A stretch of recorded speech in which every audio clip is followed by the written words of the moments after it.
So he spent 9 months in prison where he wrote his autobiography, Mein Kampf, which means my struggle. So let's talk about that book and what his ideas in it was. So in the book, he told about everything he thought was wrong with Germany. So we're getting towards that master race that he started thinking about. So he said that Germany had been weakened by these certain groups, that they were the ones to blame for absolutely everything that was wrong with Germany. And that one group that we just know he really attacked was the Jewish population. So he also talked about creating that master race, like you guys were talking about, that Aryan race, where everyone in Germany would need to be the perfect blonde hair, blue-eyed German. Keep in mind, Germany also had these impacts of the Great Depression in the 30s, and Hitler and the Nazi party really promised that they would get them out of this depression and push them forward. So a little bit more on Hitler. So he finally becomes the Chancellor of Germany, so Chancellor being the leader of Germany in 1933. Hitler made others believe that Germans were the superior group called the master race. So that Aryan race, the master race. Hitler blamed the Jews and the Communist Party for Germany's economic problems and would spread the belief to all those German people through his big speeches and his leadership. But by 1935, Hitler basically made it illegal for Jews to consider themselves German citizens at all. He started to push for his master race kind of thing here. So Jewish children were not allowed to go to German schools, and all Jews had to wear this yellow badge pictured here with that six-pointed star called the Star of David. And this whole thing with the Jews wearing the yellow stars on their coats, their shirts, stuff like that, was for easy identification that they were Jewish. All right, so finally, starting to dive on in with the Holocaust. So the Holocaust and the victims, it was not just the Jews that were attacked, that were victimized. We also had our Poles, our Slavs, our Gypsies, and people known as the undesirables.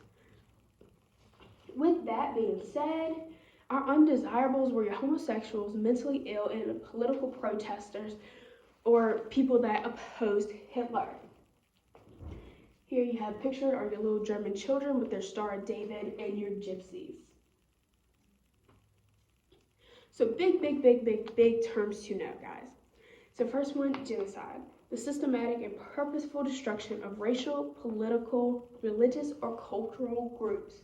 So those political and cultural groups, we have our Jews, our Slavs, our Poles, and our undesirables.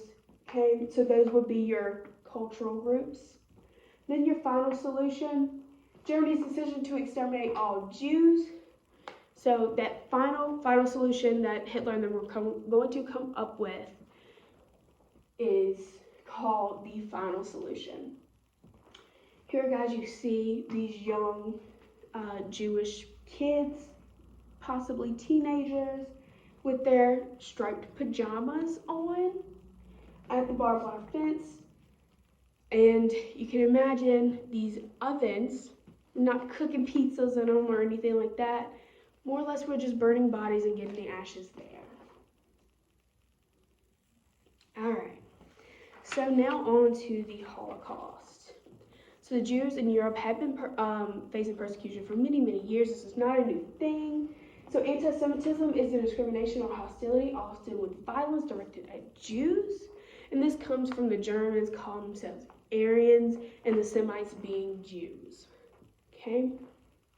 So the Holocaust is known as Germany's systematic murder of European Jews. In all, it was 6 million Jews, which is about 2/3 of Europe's Jewish population. So they were killed, but 5 to 6 million other people would also die in these Nazi death camps. So a couple Nazi policies that come along is we have our Nuremberg laws, which were aimed to exclude all Germany's Jews from aspects of life, politically, socially, and economically. So with that, you're not a German citizen. There's no intermarriage, so a non-Jew could not marry a Jew. Does not matter what they really want, what they believe. Breaking that law in the Nuremberg laws would make you subject to Hitler's captivity as well. So Nazis controlled all aspects of life, including that newspaper and the radio, stuff like that. And it would constantly attack Jewish people. And with that being said, now we have people being pounded in their heads, Jews are bad, Jews are bad, Jews are bad. So everyone's starting to believe these things. Jews also had to give up their own businesses. So if they were a Jewish doctor, they couldn't see a non-Jewish patient. And like I said earlier, Jewish people could not go to the German public schools. All right, guys, the next thing to talk about is Kristallnacht. So this means the Night of Broken Glass. This was on November 9th, 1938. And many people believe that the reign of terror from Hitler would eventually come to an end. However, on this night, it really set in stone that this was not going away anytime soon. So at Kristallnacht, synagogues were looted. Synagogues were destroyed. Jewish businesses were looted and destroyed. Just targeted all these symbols for the Jewish population. So during this, many SS and Gestapo sent Secret Service and state police, stuff like that, to go through, round up Jews and arrest them and take them to the ghettos. And eventually from the ghettos, they would go to these concentration camps and work camps, stuff like that. So after this, many people of the Jewish population tried to just leave Europe instead of staying there in Germany trying to, figure out what was going on. Instead, they're trying just to get out completely so they will be able to get away from this persecution.